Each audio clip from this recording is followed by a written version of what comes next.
অযোধ্যা রাজপ্রাসাদের দিকে তারা আগমন করেছে।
তার তিন আদরের বোন বলছে, দিদি দিদি তোমাকে না সকলে বলে ওই রাক্ষস রাজা রাবণ বনবাস থেকে হরণ করে লঙ্কায় নিয়ে গেছিলেন।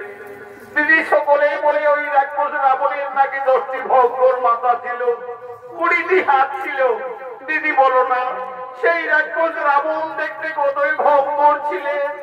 ওরে বোনরা, আমাকে ওই দুরাচারী পাপিষ্ঠ রাক্ষস রাবণ বনবাস থেকে হরণ করে লঙ্কায় নিয়ে যায় ঠিকই, কিন্তু আমি কোনোদিন নন ধরে তাকে দর্শন করেছিলাম না। তবে আমাকে যেদিন হরণ করে নিয়ে যায় আকাশ পথে, আমি সেই দিন সমুদ্রের জলে ওই ভয়ঙ্কর দানবের রূপটি দেখেছিলাম। ওরে বোনরা, সেই রাক্ষস রাবণ দেখতে কতই ভয়ঙ্কর ছিলেন। আজ আমি রাজপ্রাসাদের মধ্যে তার শরীরের অঙ্গ প্রত্যঙ্গ সমস্তই অঙ্কন করছি, তা তোমরা নন ধরে দর্শন করো। মা সীতা, রাক্ষস রাবণ দেখতে কতই ভয়ঙ্কর ছিলেন। আজই অযোধ্যা রাজপ্রাসাদের মধ্যে তার শরীরের 10টি মাথা,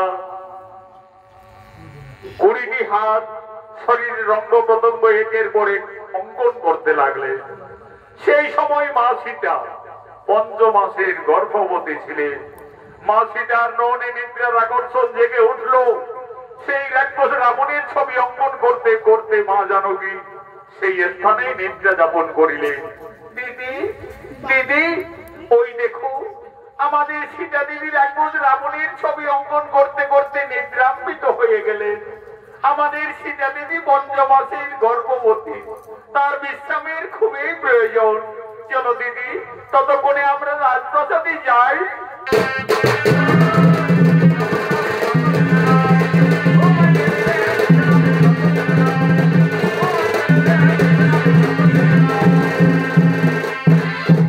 এমন সময় প্রভু শ্রী রামচন্দ্র এবং অনুজ লক্ষণ এই রাজপ্রাসাদের দিকে আগমন করছে।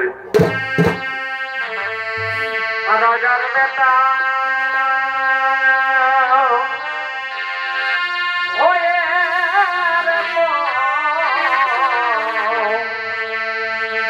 রাজার বেটা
স্বর্গীয় আদালত মাহাতোর প্রধান শিষ্য ওস্তাদ যুধিষ্ঠির মাহাতো ও মানিক কৈবর্ত।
রাজপ্রাসাদের মধ্যে প্রবেশ করতে দেখতে পাই তার অর্ধাঙ্গিনী সীতা রাজপ্রাসাদের মধ্যে উদ্ভ্রান্ত অবস্থায় পড়ে রয়েছে।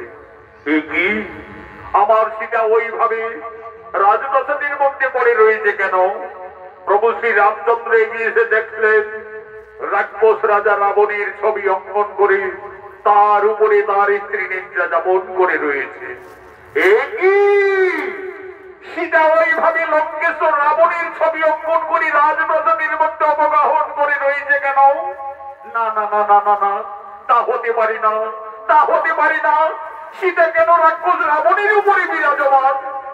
তাহলে কি তাহলে কি আমার সীতা সত্যি এই লঙ্কায় গিয়ে রাক্ষস রাবণের প্রেমে পড়েছিল?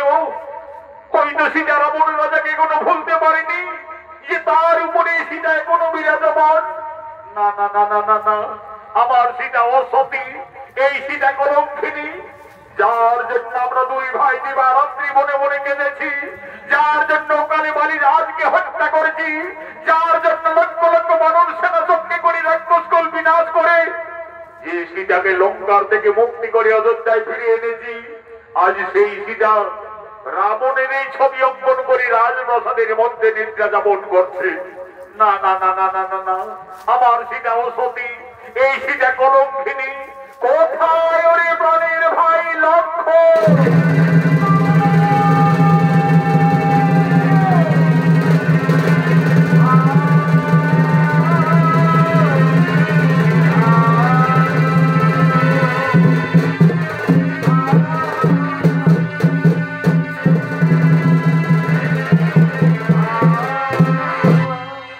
আদেশ করুন দাদা।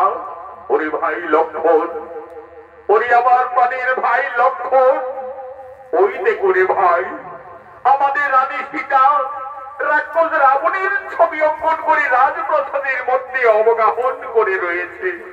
ওরে ভাই লক্ষ্মণ, এই কলঙ্কিনী হয়তো লঙ্কায় গিয়ে রাক্ষস রাবণের প্রেমে পড়েছিল। হয়তো সীতা রাবণ রাজাকে কোনো ভুলতে পারেনি যে তার ছবি অঙ্কন করে সীতা এখনো তার উপরে বিরাজমান।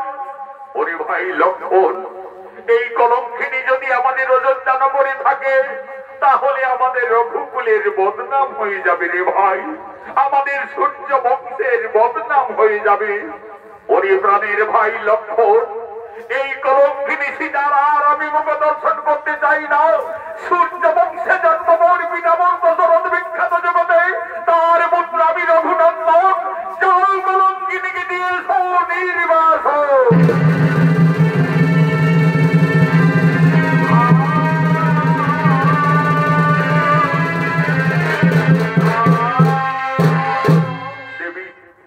দেবী, তুমি একই করলে দেবী।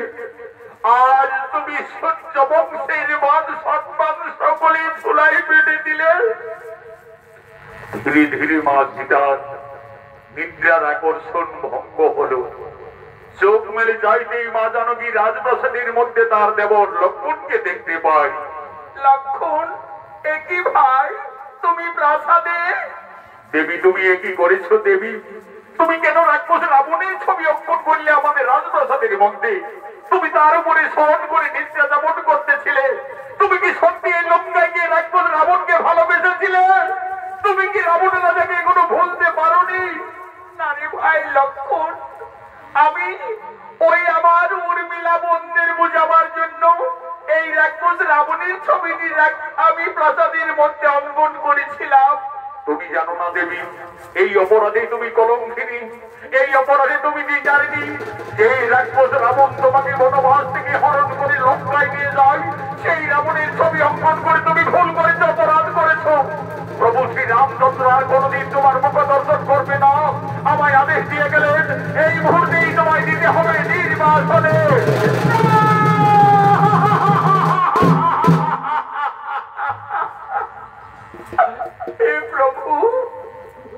হে প্রভু রঘুনাথ, আজ তুমি আমাকে বিনা অপরাধে কলঙ্কিনী সাজালে।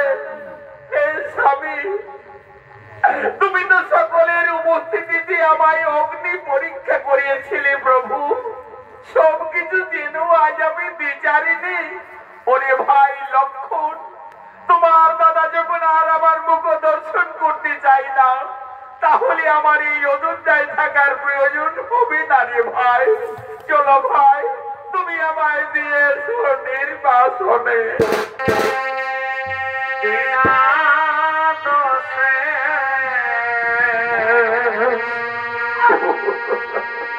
বনবাসী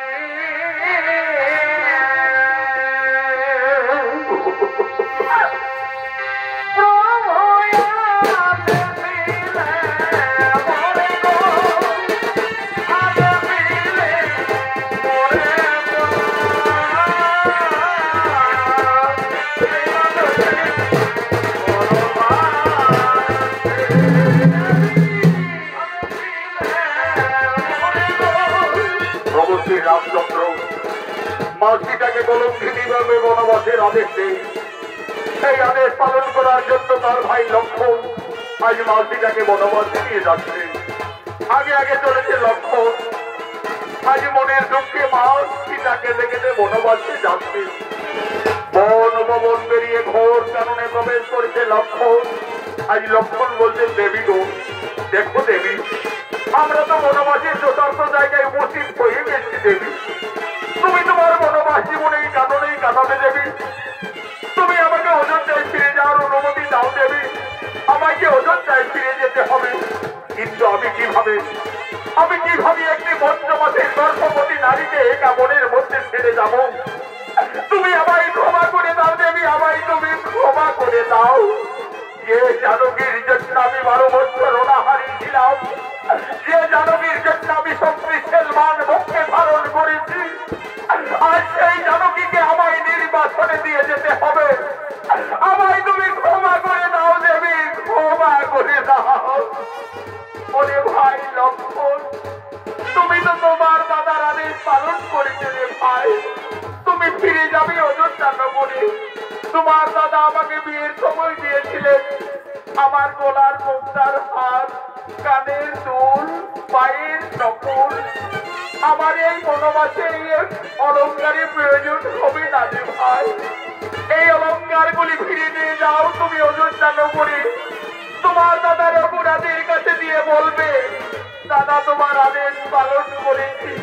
তোমার কলঙ্কিনী রানীকে আজ আমি মনে দিয়ে এসেছি, বনবাসে দিয়ে এসেছি।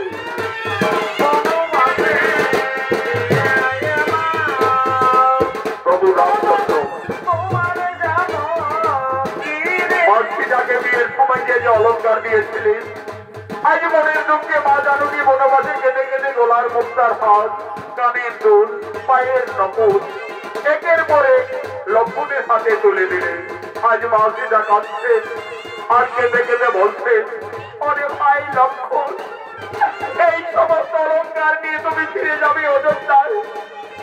তোমার দাদার অপরাধের কাছে দিয়ে বলবে, দাদা তোমার আদেশ আমি পালন করেছি, তোমার আদেশ আমি পালন করেছি, তোমার আদেশ আমি পালন করেছি।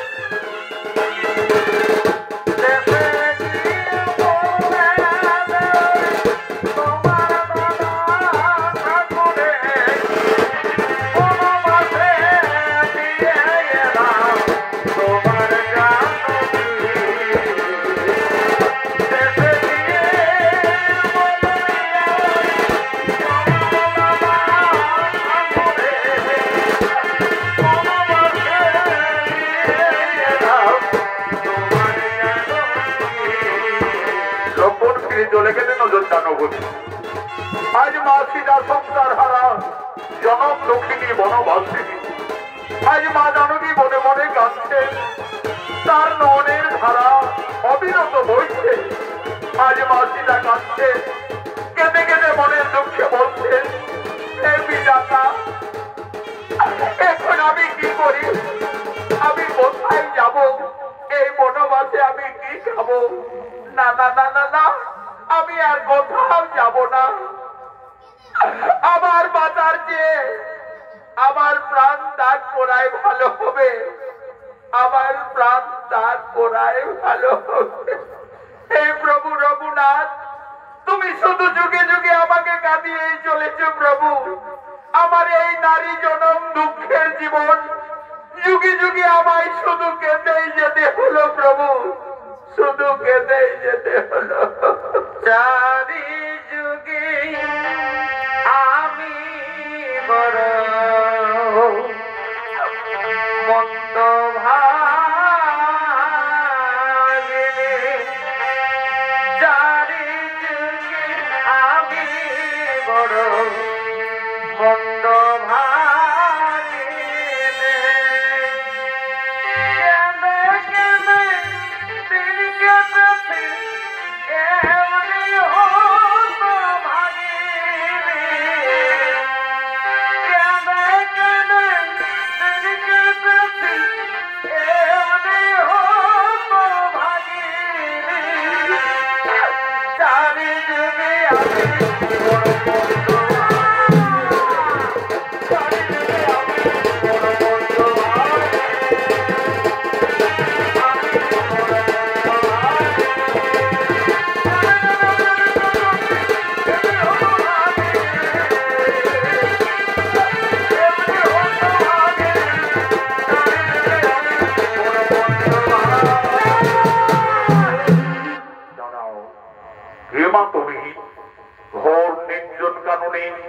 কান্দে কান্দে মনের দুঃখে প্রাণ বিসর্জন দিতে চলেছ।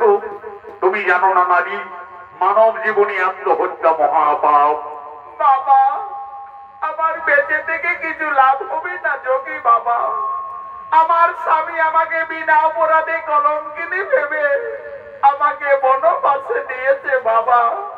আমি সংসার হারা জনক নন্দিনী সীতা। মা সীতা, তুমি বনবাসে এসেছো মা? আমি যোগী বাল্মীকি।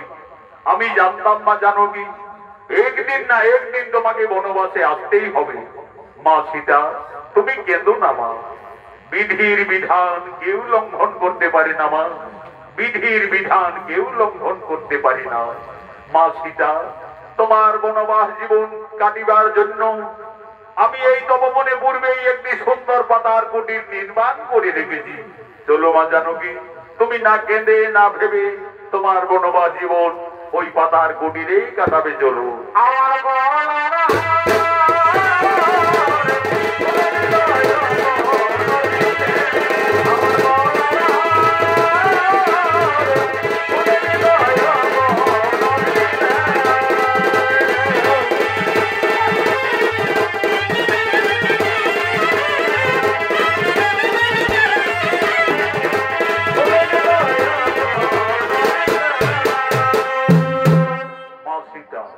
তার বনবাস জীবন যোগী বাল্মীকির তপবনে কাটাতে শুরু করলেন। মা সীতার গর্ভের যখন 10 মাস 10 দিন পূর্ণ হয়ে যায়, সুন্দর একটি পুত্র সন্তানের জন্ম দিলেন। আদর করে যোগী বাল্মীকি সেই ছেলের নাম রাখলেন লব। লব দিনের পর দিন মুনির আশ্রমে বড় হয়। আজ যোগী বাল্মীকি যোগ সাধনার জন্য তপবনের দিকে আগমন করছে।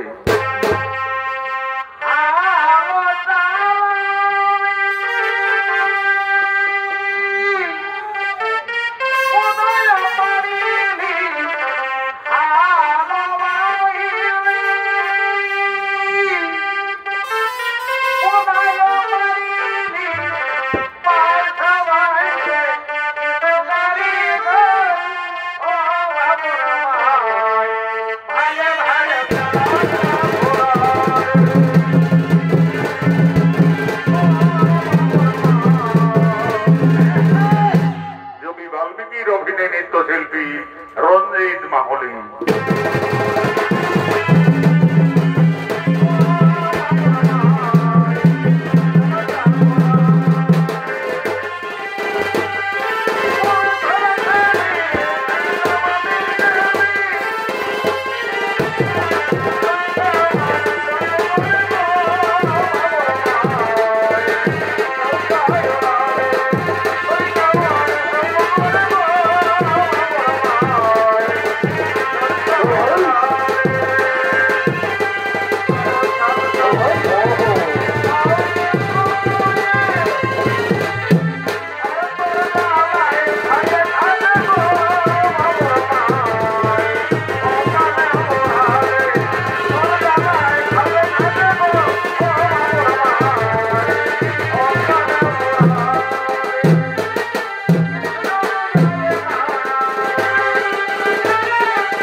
সাধনায় রত হলে ওম নমো শ্রী ব্রহ্মদেবায় নমো নমঃ।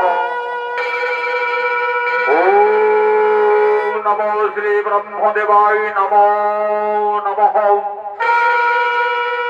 ওম নমো গুরু ব্রহ্মা গুরু বিষ্ণু গুরুদেব মহেশ্বর গুরুবে পরম ব্রহ্ম তস্মৈ শ্রী গুরুবে নমো নমঃ। এমন সময় মাসিটা এসে বলছে, বাবা বাবা। কি মাসিটা? বলো মাসিটা, তোমার কি হয়েছে মা? বাবা, আমার পুত্র লোক ওই দেখো বাবা, সেগুন বৃক্ষতলে ঘুমিয়ে আছে।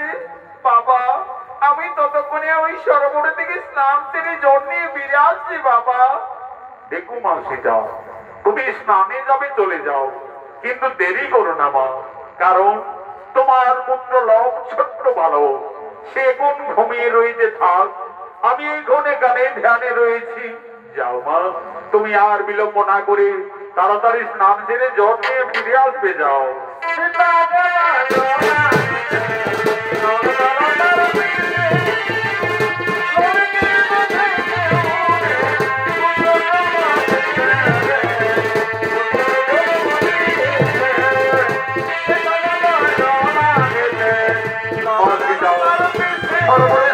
চলে গেলেন।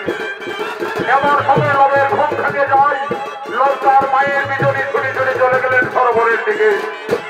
এদিকে যোগীর জ্ঞান ভঙ্গ হলো। আজ যোগী বাল্মীকি উঠে দেখছেন সেখানে লোক নেই। কি লোক তো বৃক্ষতলায় ঘুমিয়েছিল, তাহলে ছেলেটি হঠাৎ গেল বা কোথায়? লোক, ওরে লোক, তুমি কোথায় গেলে? ফিরে এসো। না না না না, লোককে এই তপবনে কোথাও দেখতে পাওয়া যাচ্ছে না।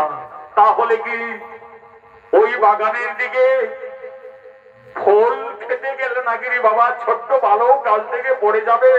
ওরে লোক, তুমি কোথায় গেলে? ফিরে এসো। না না না না, এই তপবনে লবের কোথাও কোনো বার্তা পাওয়া গেল না। তাহলে কি কোনো হিংস্র জন্তু ছেলেটাকে খেয়ে ফেললো নাকি রে বাবা? তাহলে তো সর্বনাশ হয়ে যাবে। সীতা সংসার হারা জনম দুঃখিনী বনচারিণী, তার একমাত্র পুত্র লব, লবকে বৃক্ষতলায় ঘুমিয়ে রেখে মা সীতা সরোবরে স্নান করতে গেছে। ফিরে এসে তার পুত্রকে না দেখতে পেয়ে নিশ্চয়ই মা জানকী কেঁদে কেঁদে পুত্র শোকে প্রাণ ত্যাগ করবে। না না না না না, আমি যোগী বাল্মীকি, আমি মা সীতার আর দুঃখ দেখতে পারবো না। যোগী বাল্মীকি লবকে না দেখতে পেয়ে লবের সমান একটি সন্তানের মনে সৃষ্টি করছে।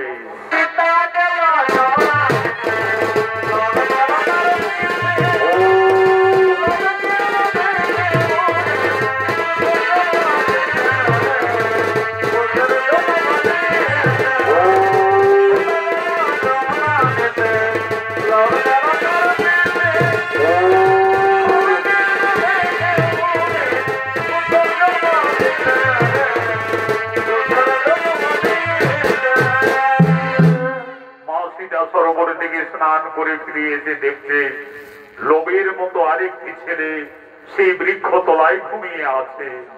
বাবা বাবা, ওই ছেলেটি আবার কোন ছেলে বাবা? কেন মাসিটা, তোমার পুত্র লোভ, তুমি এই তো বলে গেলে বাবা আমার পুত্র ঘুমিয়ে রয়েছে, তাকে তুমি দেখো। আমি তো দেখছি মা, তোমার পুত্র তো ঘুমিয়েই আছে। না বাবা, তোমার কথা ভুল হচ্ছে। এই দেখো বাবা, আমার ছেলেটা আমার পিছনে পিছনে সরোবরে ছুটে গেলেন। মা সীতা, আমার ভুল হয়ে গেছে মা, আমি ভুল করে ফেলেছি মা। আমি ভেবেছিলাম লোককে এই তপবনে কোন হিংস্র প্রাণী খেয়েই দিয়েছে। আমি তোমার দুঃখ নাশ হইতে পেরে মা জানকী, আমি যে লোভের মতো আরেকটি সন্তানের সৃষ্টি করিলাম মা। লোভ যেমনি তোমার পুত্র আমি সৃষ্টি করেছি, তার নাম হবে কুশ। কুশ হবে তোমার ঠিক তেমনি পুত্র কুশ। কুশ, কুশ, তুমি উঠে এসো কুশ। ওই দেখো কুশ, তোমার মাথা দাঁড়িয়ে রয়েছে। যাও কুশ, তুমি তোমার মায়ের কোলে চলে যাও। মা সীতার একটি সন্তান ছিল। যোগী বাল্মীকির আশীর্বাদে মা জানকীর তপবনে দুইটি পুত্র হলো। তার দুই সন্তানকে নিয়ে মা সীতা তার বনবাস জীবন আনন্দেই কাটাতে চলেছে।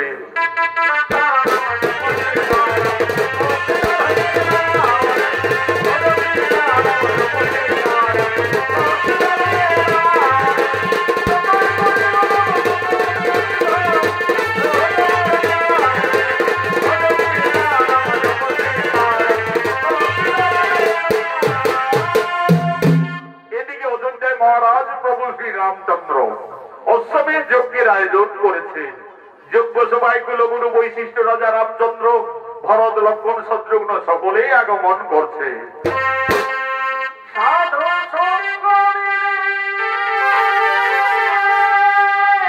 বড় ভাই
আমি প্রজাপতিদের মঙ্গল কামনার্থে অযোধ্যা নগরী অশ্বমেধ যজ্ঞের সূচনা করেছি। আপনি আর বিলম্ব না করে রীতি নিয়ম অনুযায়ী যজ্ঞ আরম্ভ করুন। রাজা রামচন্দ্রের আদেশে কুলগুরু বৈশিষ্ট্য সঙ্গে সঙ্গে অযোধ্যা নগরী অশ্বমেধ যজ্ঞ শুরু করলেন। ওম নমো শ্রী অগ্নিদেবায় নমো নমঃ। যজ্ঞ সভায় অশ্বমেধ যজ্ঞের ঘোড়া আগমন করছে।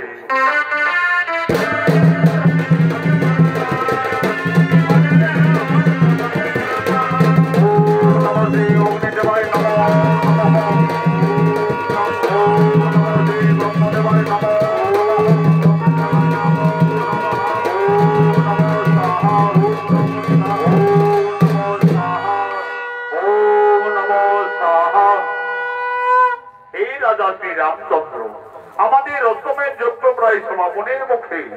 আপনি আর বিলম্ব না করে এই অশ্বমেধ যজ্ঞের ঘোড়ার কপালে সুন্দরভাবে সন্না করে লিপিবদ্ধ করুন। এই ঘোড়া রাজা রামচন্দ্রের অশ্বমেধ যজ্ঞের ঘোড়া। এই ঘোড়া যতদূর পরিভ্রমণ করবে ততদূর অযোধ্যার সীমানা বলে পরিচিত থাকবে। আর যদি কেউ বাহুবলে এই ঘোড়াকে বন্দী করে তাহলে রাজা শ্রী রামচন্দ্রের সঙ্গে যুদ্ধ করতে হবে। কুলগুরু বৈশিষ্ট্যের আদেশে রাজা রামচন্দ্র অশ্বমেধ যজ্ঞের ঘোড়ার কপালে সন্না করে লিপিবদ্ধ করিলেন। ঘোড়া যজ্ঞস্থল থেকে যাচ্ছে, ঘোড়ার পিছনে পিছনে অযোধ্যার সমস্ত সেনারা যেতে লাগলেন।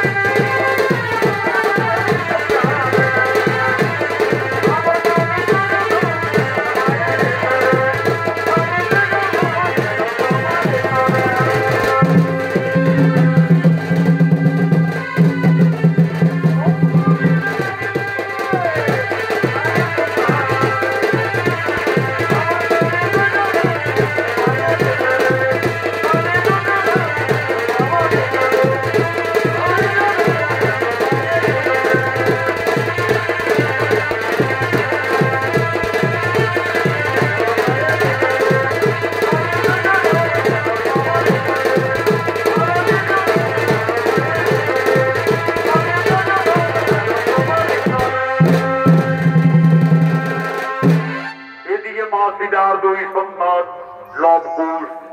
গুরু বাল্মীকির আশ্রমে অস্ত্র শিক্ষা বিদ্যা শিক্ষা শিখতে শিখতে এখন তারা দুই ভাই অনেক বড় হয়ে যায়। আজ তারা মনির আনন্দে মনির তপবনে খেলা করার জন্য দুই ভাই আগমন করছে।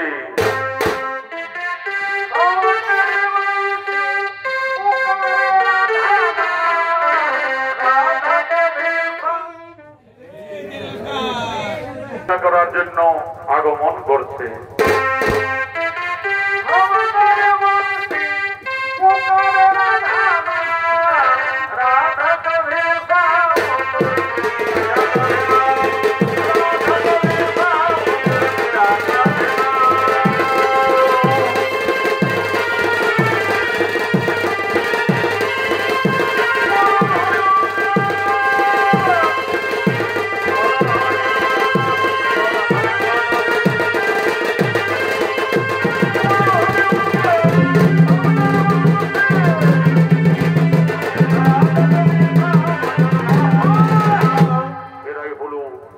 সীতার দুই সন্তান লব ও কুশ। লব কুশ দুই ভাই গুরু বাল্মীকির আশ্রমে অস্ত্র শিক্ষা বিদ্যা শিক্ষা শিখতে শিখতে এখন তারা দুই ভাই অনেক বড় হয়ে যায়। আজ তারা মনির আনন্দে মনির তপবনে খেলা করার জন্য দুই ভাই আগমন করেছে।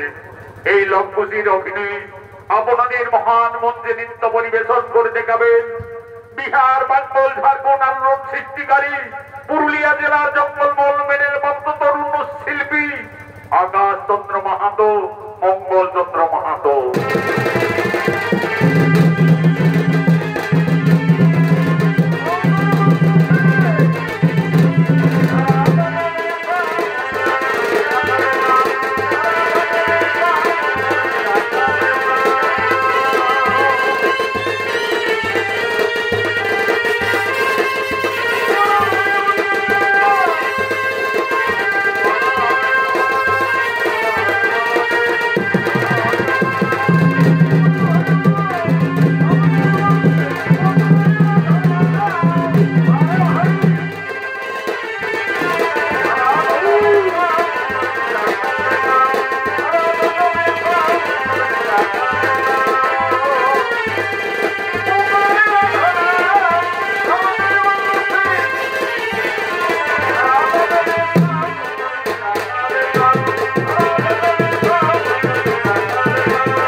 যে দুই ভাই তারা তপবনে রয়েছে। এদিকে অশ্বমেধ যজ্ঞের ঘোড়া সেই সময় আজ যোগী বাল্মীকি লবকুশকে অস্ত্র শিক্ষা পরীক্ষার জন্য সঙ্গে সঙ্গে এক মহাবীর রাক্ষসী সৃষ্টি করে আক্রমণ করতে চলেছে।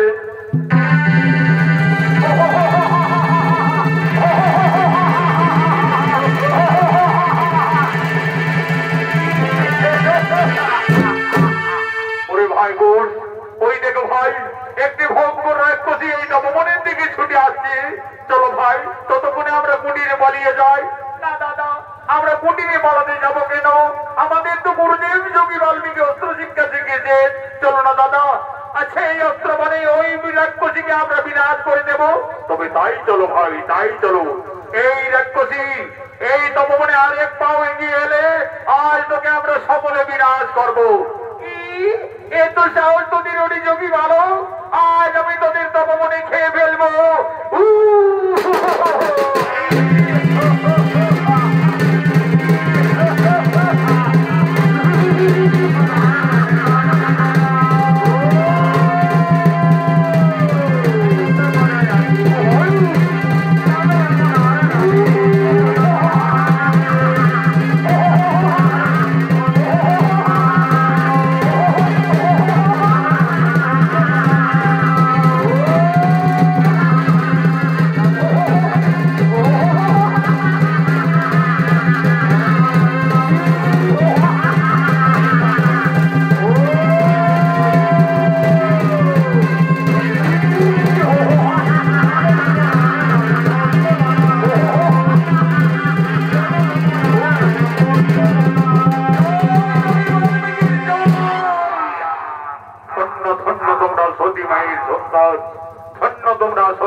তোমাদের অস্ত্র শিক্ষা পরীক্ষার্থে আমি এই মহাবীর রাক্ষসী সৃষ্টি করে তোমাদের আক্রমণ করেছিলাম। আজ আমার শিক্ষা অস্ত্র মানে তোমরা এই তরুণ বয়সে যথার্থ মহাবীর রাক্ষসীকে বিনাশ করেছো, ওকে তোমরা সংহার করেছো। ওরে লম্পুস, তোমরা দুই ভাই রণশিক্ষায় উত্তীর্ণ হয়ে গেলে। আজ থেকে তোমাদের গুরু বাল্মীকি আশ্রমে শিক্ষার পরে যৎকিঞ্চিত গুরুদেবের চরণ ধরে গুরু দক্ষিণা দিয়ে আশীর্বাদ চেয়ে নিতে হয়। মনে রাখবে কালকে তোমাদের দুই ভাইয়ের গুরু দক্ষিণা আছে। তাই হবে গুরুদেব, আমরা কালকে আশ্রমে আসার সঙ্গে সঙ্গে আমাদের মাতা জননীর কাছ থেকে যথার্থই আমরা গুরু দক্ষিণা নিয়ে আসবো। দেখো লম্বুস, মনে থাকে যেন কালকে তোমাদের দুই ভাইয়ের গুরু দক্ষিণার দিন।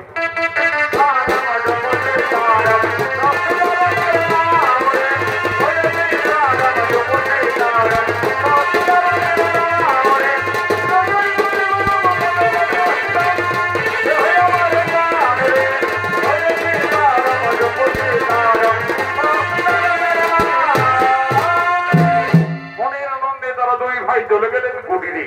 কুটিরে গিয়ে তাদের মাতা সীতাকে তারা বলছে, মা মাতা তুমি কোথায়? কি হয়েছে লম্বুস? ওইভাবে মামা চিৎকার করতে করতে কুটিরে এলি, তপবনে কিছু বিপদ হয়েছিল নাকি বাবারা? না মাতা, আজ আমরা ওই তপবনে একটি ভয়ঙ্কর রাক্ষসীকে দুই ভাই বিনাশ করে দিয়েছি মা।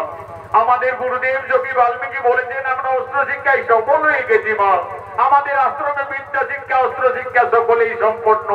কালকে আমাদের আশ্রমে গুরু দক্ষিণা দিতে হবে। দাও মা, আমাদের গুরু দক্ষিণা দাও। ওরে লম্বুস, তোমরা তো দুই ভাই বড় হয়েছ, তোমরা তো সকলেই বুঝতে পারছো আমরা যে বনবাসী বাবারা, আমাদের কুটিরে কিছু নেই লম্বুস। আমি কি দিয়ে তোমাদের গুরু দক্ষিণার থেকে মুক্তি করব? মা তুমি কেঁদো না মাতা, তোমার নয়নের ধারা আমরা যার কিছুতেই সইতে পারি না। জানো মা, আমাদের যোগী বাল্মীকি বলেন চুরি করা অপরাধ, কিন্তু চেয়ে না অপরাধ নয়। ওই তো মা অতিগিরি নগর দেখা যাচ্ছে, চলো না মা আমাদের গুরু দক্ষিণার জন্য সকলের কাছে কিছু কিছু সাহায্য চেয়ে নেবে। মা সীতা একদিন ছিলেন অযোধ্যায় মহারানী, আজ সে ভাগ্য ফেরে সংসার হারা জনম দুঃখিনী বনচারিণী। তার দুই সন্তানের গুরু দক্ষিণা দেওয়ার মতো মা সীতার কুটিরে কিছুই নেই। আজ মনের দুঃখে মা জানকী এই নগরের দ্বারে দ্বারে সকলের কাছে করে জোরে নিবেদন করছে, হে ভক্তগণ, আজ আমি সকলের কাছে করজোড়ে প্রার্থনা করছি, আমার দুই সন্তানের গুরু দক্ষিণা দেওয়ার মতো আমার কাছে কিছুই নেই। আজ আমি সকলের কাছে নিবেদন করছি, আপনারা সকলে কিছু কিছু সাহায্য করে আমার দুই অবুধ সন্তানের গুরু দক্ষিণার থেকে আপনারা মুক্তি করে দিন, মুক্তি করে দিন।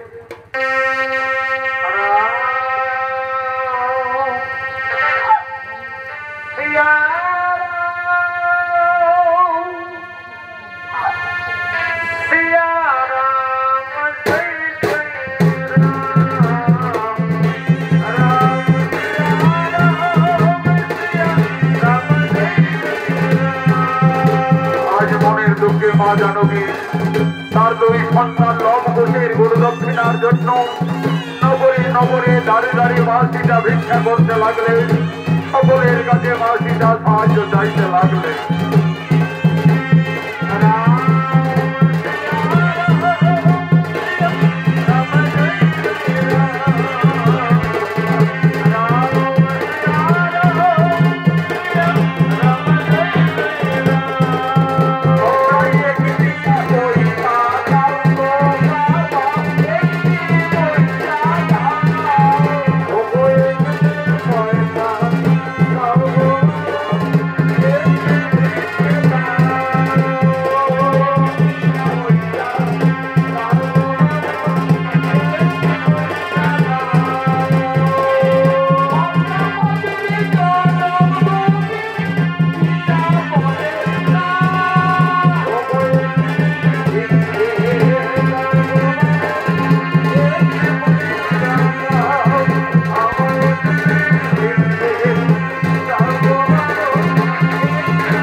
তার দুই সন্তান লবকুশের গুরু দক্ষিণার জন্য নগরে নগরে দাঁড়ে দাঁড়ে সকলের কাছে সাহায্য চাইলে, সকলের মনে করুণা হলো, দয়া হলো। আজ যে যেমন পারলে লবকুশের গুরু দক্ষিণার জন্য সকলে কিছু কিছু আর্থিক সাহায্য করলে। মা জানকীর বনবাসে উনি যথেষ্ট অর্থ হলো, মুদ্রা হলো। আজ মা সীতা বলছে, হরি লক্ষ্মণ, এই তো বাবারা আমাদের সকলে দয়া করেছে, এই অর্থ মুদ্রা গুরুদেবের আশ্রমে দিয়ে তোমরা গুরু দক্ষিণার থেকে মুক্তি হবে বাবারা। মা সীতা নগরী নগরী আজ ভিক্ষা করে যে অর্থ পেয়েছিলে সমান ভাবে তার দুই পুত্র লক্ষ্মণের হাতে মা জানকী তুলে দিলে। আজ মা সীতা বলছে, হরি লক্ষ্মণ, আর বিলম্ব করো না তোমরা। মা তুমি কেতো না মাতা, তুমি কুটিরে যাও মা, আমরা গুরু দক্ষিণা দিয়ে অচিরেই ফিরে আসবো মা, অচিরেই ফিরে আসবো।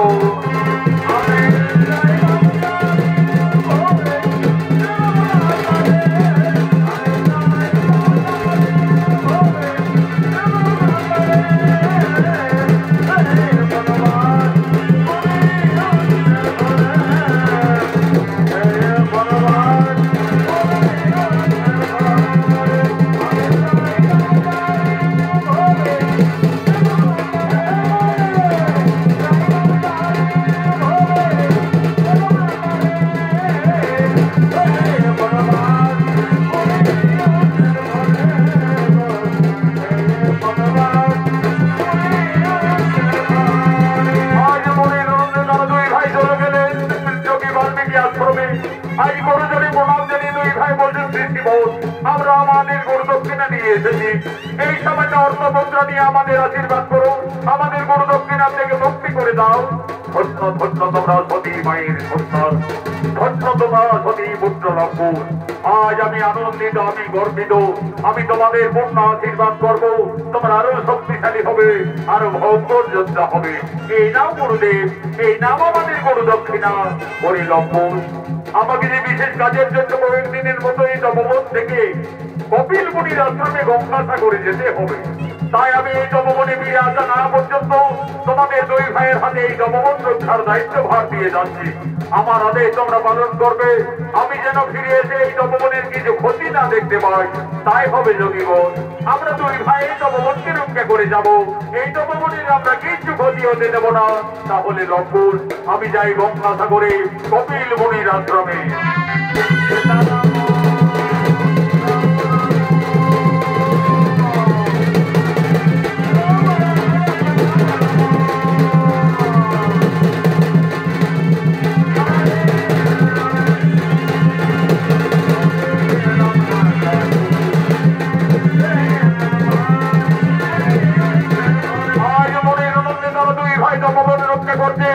এদিকে অযোধ্যার মহারাজ শ্রী রামচন্দ্রের রক্তবের যজ্ঞের ঘোড়া জয়রাম করতে করতে ঠিক এই তপবনের দিকে আগমন করছে।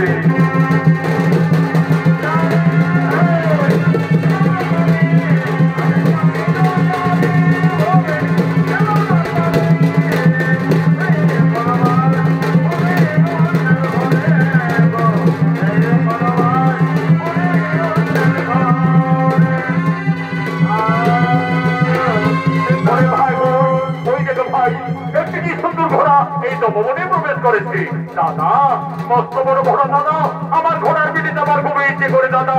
আগে আমি একটু ঘোড়ার পিঠে যাবো। ওরে ভাই বোস, নামো নামো নামো। ওই দেখো, ওই ঘোড়ার কপালে কি লেখা রয়েছে? কি লেখা আছে দাদা? ওই দেখো ভাই, ওই ঘোড়ার কপালে লেখা আছে, এই ঘোড়া অযোধ্যার মহারাজ শ্রী রামচন্দ্রের রক্তবের যজ্ঞের ঘোড়া। এই ঘোড়া যত দূর যাবে তত দূর অযোধ্যার সীমানা বলে পরিচিত থাকবে। আর যদি কেউ বন্দী করে, তাহলে রাজা শ্রী রামচন্দ্রের সঙ্গে যুদ্ধ করতে হবে। দাদা, এই ঘোড়া তো আমাদের গুরু বাল্মীকির তপবনে প্রবেশ করেছে। চলো দাদা, এই ঘোড়াকে আমরা গুরুদেবের নির্দেশ মতো আমরা বন্দী রাখবো। প্রয়োজনে আমরা যুদ্ধই করবো। তবে তাই চলো ভাই, তাই চলো। মনে অর্থ, তুমি আমাদের তপবনের বন্ধু, আমাদের সঙ্গে খেলা করবে। চলো ভাই কোষ, আমাদের বন্ধু ঘোড়ার পিঠে চড়ে আমরা এই তপবনে ঘোরাঘুরি।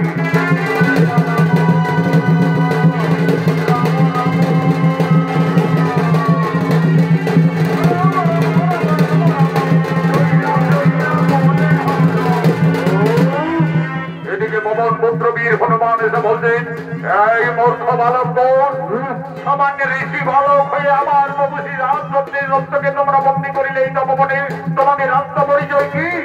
আমাদের পরিচয়, আমরা তো সতী মায়ের সন্তান, দুই ভাই লবকুশ। সতী মায়ের সন্তান অন্তর্যামী পবন পুত্র ভগবান বীর হনুমান বুঝতে পারলেন, তাহলে এরাই হলো আমার প্রভু শ্রী রামচন্দ্রের দুই সন্তান। আমি কিভাবে আমি তাদের সঙ্গে যুদ্ধ করব? না না না না, তার চাইতে যদি আমি পরাজয় স্বীকার করি, তাহলে প্রভু শ্রী রামচন্দ্রের সঙ্গে মা সীতার নিশ্চয়ই এই তপবনে মিলন ঘটবে। বুদ্ধিমতী আজ হনুমান ছলনা করলে।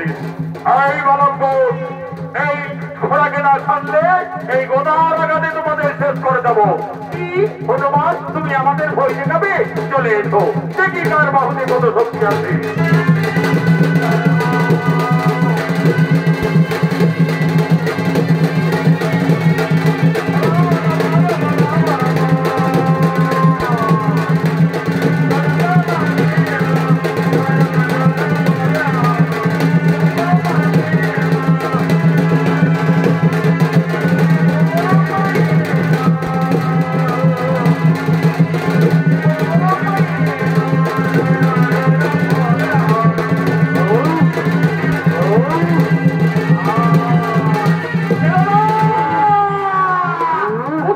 হনুমান লঙ্কেশের সঙ্গে চেষ্টায় পরাজয় করলেন।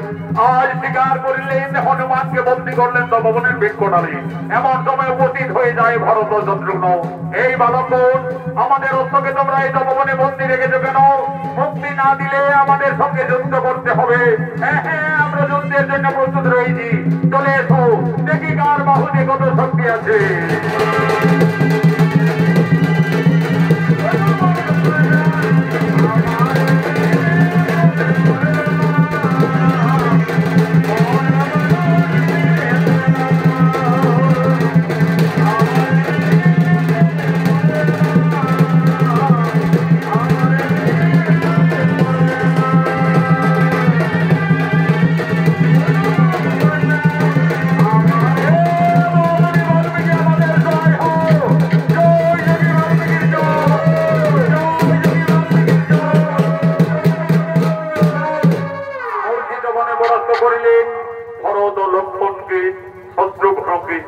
এমন সময় শ্রী রামচন্দ্র এসে দেখছেন, ওরে ভাই লক্ষ্মণ, ওই দেখো ভাই, পরাস্ত করেছে আমাদের ভ্রাতা ভরত শত্রুঘ্নকে, পরাস্ত করে বন্দি রেখেছে পবন পুত্র বীর হনুমানকে, বন্দি করেছে আমার অশ্বমেধ যজ্ঞের ঘোড়াকে।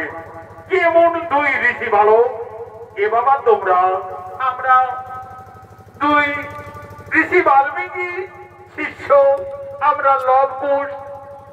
লবকুশ, দেখো লবকুশ, এই ঘোড়াকে তোমরা বন্দি করে ভুল করেছো, এই ঘোড়াকে তোমরা মুক্তি করে দাও বালকগণ। তাহলে তুমি কি অযোধ্যার মহারাজ শ্রী রামচন্দ্র? হে বালকগণ, তোমাদের অনুমান সত্য, আমি অযোধ্যাপতি ত্রিলোক জয়ী রাজা শ্রী রামচন্দ্র। রাজা, ওই ঘোড়ার কপালে লেখা রয়েছে এই ঘোড়া যতদূর যাবে ততদূর অযোধ্যার সীমানা বলে পরিচিত থাকবে। হে বালকগণ, তোমরা তো ঠিকই বলেছো, এই ঘোড়া আমার অশ্বমেধ যজ্ঞের ঘোড়া, এই ঘোড়া যত দূরেই যাবে ততদূর আমাদের অযোধ্যার সীমানা বলেই পরিচিত থাকবে। রাজা, আমরা তো বিনা যুদ্ধে এই ঘোড়াকে কিছুতেই ছাড়বো না। আমাদের যোগী বাল্মীকি এই তপবন রক্ষার দায়িত্ব ভার দিয়ে কপিল মুনির আশ্রমে গমন করেছেন, তাই তো গুরুদেবের আমার আদেশে বন্দি রেখেছি। দেখো বালকগণ, এই ঘোড়াকে না ছাড়লে আমার সঙ্গে রণ করতে হবে। তাহলে তোমরা রণের জন্য প্রস্তুত হয়ে যাও। আমার রণে তোমাদের মৃত্যু হয়ে যাবে। তোমাদের মৃত্যুর সংবাদ পেয়ে তোমাদের পিতামাতা কতই না দুঃখ পাবে। দেখো বালকগণ, তোমরা অবোধ বালক, কোন ঋষি পুত্র, কে বা তোমাদের পিতা, কে বা তোমাদের মাতা? আমরা তো আমাদের পিতার নাম জানি না। আমরা এইটুকু জানি, সতী মায়ের সন্তান, দুই ভাই লবকুশ। লবকুশ, তোমরা তোমাদের পিতার নাম জানো না? আমি কিভাবে এই অবোধ বালকদের সঙ্গে রণ করতে পারি? দেখো লবকুশ, তোমরা অবোধ বালক, তোমাদের পিতা নেই, তোমাদের পিতার নাম জানো না, তোমরা আমার পুত্র সম। যদি একবার আমায় পিতা সম্বোধন করো, আমি পুত্র ভেবে তোমাদের ক্ষমা করে দেব। এই রাজা, তোমাকে আমরা বাবা বলবো কেন? তুমি আমাদের বাবা বলো। শান্ত হো বালকগণ, আমি যদি তোমাদের বাবা সম্বোধন করি, তাহলে আমার এই অশ্বকে তোমরা বিনা যুদ্ধে ছেড়ে দেবে তো? তা না হয়ে পরে দেখা যাবে, আগে বলে দেখো না। আচ্ছা বালকগণ, আমি না হয় তোমাদের বাবাই বললাম। এই রাজা, তুমি কাকে বাবা বললে? আমাকে বাবা বললে না আমার দাদা লবকে বাবা বললে? কেন বালকগণ, আমি তোমাদের দুই ভাইকেই বাবা বললাম। তাহলে বলো দেখি রাজা, তোমার মায়ের কোটা স্বামী? এই মূর্খ তরুণের ঋষি বালক, তোমরা সাবধান হও। তোমরা অযোধ্যার মহারাজ শ্রী রামচন্দ্রের রণে উপস্থিত রয়েছো। হ্যাঁ হ্যাঁ, আমরা সতী মায়ের সন্তান রণকে ভয় পাই না। রাজা, চলে এসো সম্মুখ সমরে, বিনা যুদ্ধে না ছাড়িব অশ্বমেধ যজ্ঞের ঘোড়া।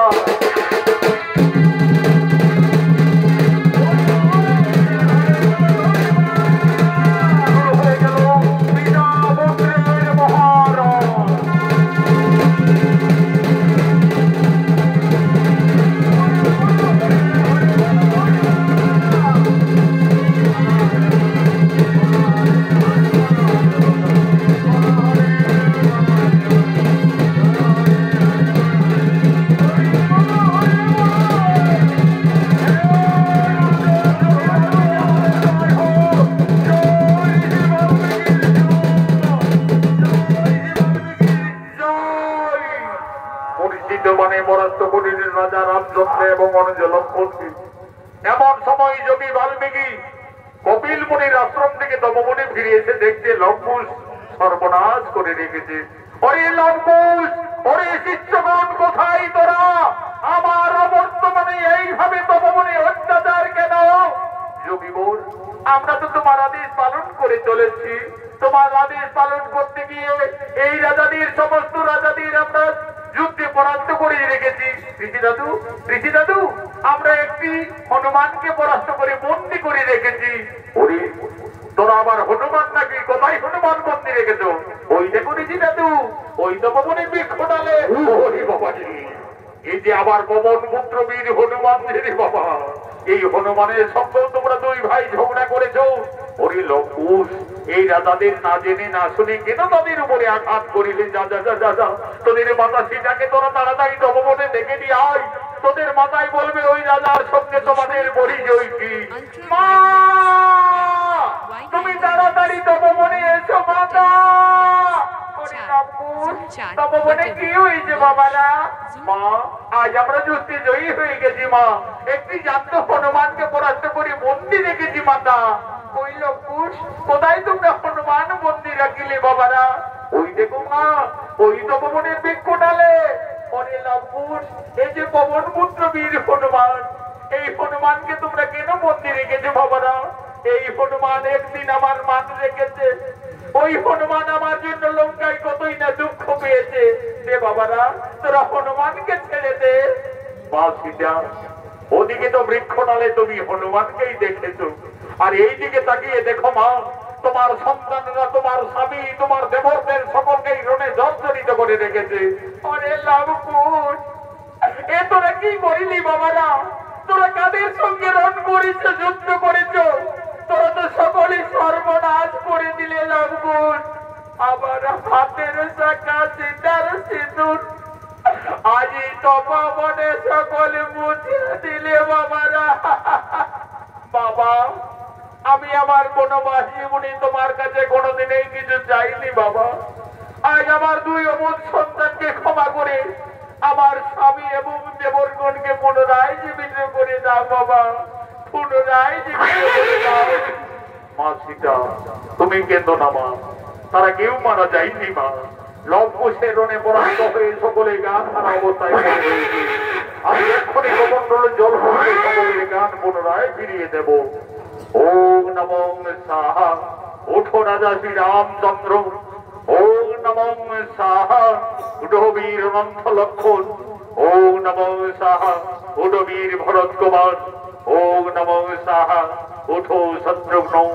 হে রাজা শ্রী রামচন্দ্র, তুমি আমার অবর্তমানে আমার এই তপবনে এসে আমার এই দুই তরুণ শিষ্যর সঙ্গে এইভাবে রণ করতে পারো না। মনে করে রাজা, একদিন তুমি তোমার রানীকে কলঙ্কিনী ভেবে পঞ্চমাসের গর্ভবতী অবস্থায় বনবাসে পাঠিয়েছিলে। তোমারই অরুজাত সন্তান হলো এই লম্বুস। লম্বুস, দেখো তোমরা যাদের সঙ্গে ঝগড়া করছো, যাদের সঙ্গে যুদ্ধ করছো, তোমরা তাদেরকে জানো না, চেনো না। তারা তোমাদের এই বংশের লোক, সম্পর্কে সকলেই তোমাদের কাকা। আর যে রাজার সঙ্গে তোমরা রণে জর্জরিত, ওই রাজা শ্রী রামচন্দ্র হলো তোমাদের জন্মদাতা পিতা। ঋষিবর, ওই রাজা আমাদের জন্মদাতা পিতা। হে লম্বুস, তোমরা তো রাজপুত্র, যাও তোমাদের ভুল স্বীকার করে অবিলম্বে করজোড়ে দুই ভাই তোমরা ক্ষমা চেয়ে নেবে যাও। পিতা, পিতা, আমাদের ক্ষমা করে দাও পিতা, আমরা ভুল করে রণ করেছি। ওরে লম্বুস, আজ আমার মনে পড়েছে বাবারা, আমি যেদিন রাক্ষসকুল বিনাশ করে লঙ্কার দিকে আমি সীতাকে অযোধ্যায় ফিরিয়ে এনেছিলাম, সেই দিন রাবণের মাতা নিকোষা দেবী আমায় কেঁদে কেঁদে অভিশাপ দিয়েছিলেন। বলেছিলেন, ওরে রামচন্দ্র, আজ যেমন পুত্র থেকে আমাকে কাঁদতে হচ্ছে, আমিও তোমাকে অভিশাপ দিচ্ছি। তুমি ত্রিলোক জয়ী হলো, একদিন না একদিন তোমার পরাজয় নিশ্চিত হবে তোমার পুত্রের হাতে। আজ আমার সেই অভিশাপের কথা মনে পড়িল লম্বুস। তোমরাই আমার পুত্রগণ, এসো বাবারা, আমার পক্ষে এসো। মা সীতা, আর তুমি কেঁদো না মা, তোমার বনবাস জীবন শেষ হয়ে গেল মা। যাও মা, তোমার পরিবারের সকলেই তোমার অপেক্ষায় দাঁড়িয়ে রয়েছে। আজ রাজা রামচন্দ্র একদিন মা সীতাকে কলঙ্কিনী বিচারিণী ভেবে পঞ্চমাসের গর্ভবতী অবস্থায় বনবাসে পাঠিয়েছিলেন। যোগী বাল্মীকির তার স্ত্রী সন্তানদের আনন্দ হলো। জয় জয়কারে পবন পুত্র বীর হনুমান বলছেন, বলো বলো সীতাপতি রাজা শ্রী রামচন্দ্র কি।